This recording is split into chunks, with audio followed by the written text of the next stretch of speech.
Hey collectors, here is a look at Skeletor and He-man Filmation version by Super7. Both figures are loose when I got them just this month, February of 2023. And starting with my favorite, Skeletor, he comes with his Havoc staff, an axe, a magical stone from the first episode, an extra head sculpt, and a sword. Going to He-man, this version now has a sword sheath at the back with the power sword, plus 3 extra head sculpts, his battle axe, and a shield. Both figures are also very hard to find these days because Mattel is now just making Revelation figures and Origins but not the Filmation version. Skeletor stands around 6.5 inches tall, and like all other figures from Masters of the Universe since the Classics line, he sports multiple points of articulation. And the simplicity of this action figure is based on the animation made by Filmation and not the one designed by Mattel.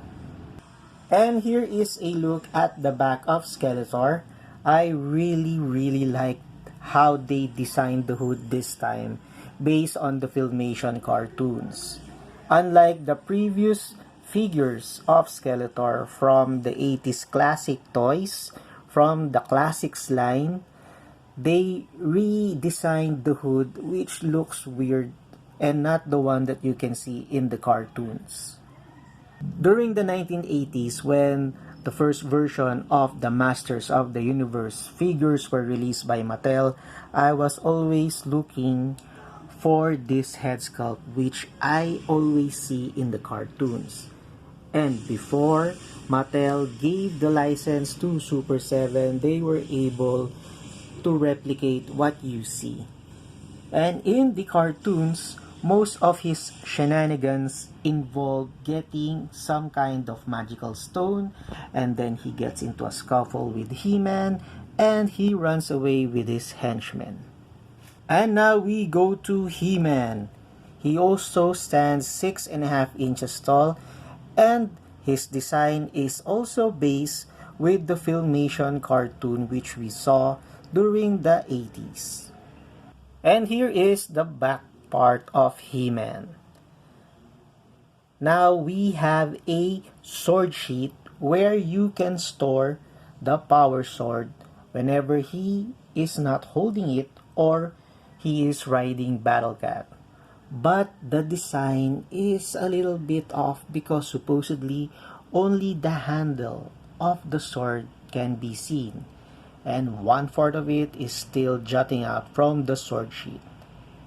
Anyway, it's an improvement from the Classics line by Mattel before Super7 got the license. Adam's figure can stand on his own and do some action poses, but I am not suggesting that you put him into one over a long period of time because the figure's ankle will surely give in and the figure will fall down. So if you have those action bases which were once sold by the Classics line from Mattel, or you have action figure stand, it's better to put them there than to see them fall down from your display. I hope Mattel one day would again re-release all the Filmation version of the characters they made. And for size comparison, here they are with the Justice League Superman from Mafex and the SH Figure Arts The Dark Knight Batman. With Buzz Lightyear from Bandai Model Kit and Kid Krillin from Dragon Ball by SH Figure Arts. With the Star Wars Black Series Obi-Wan Kenobi and Darth Vader. With the Marvel Legends Gilgamesh from the Eternals and Mark 85 from Endgame box set. With the McFarlane Toys, Batman from Hush, Blue and Gray variant, and Azrael from the Nightfall storyline. And to wrap things up, here they are with Tigra and Lino from Thundercats by Super7. And with that, thank you all for watching. See you all again next video.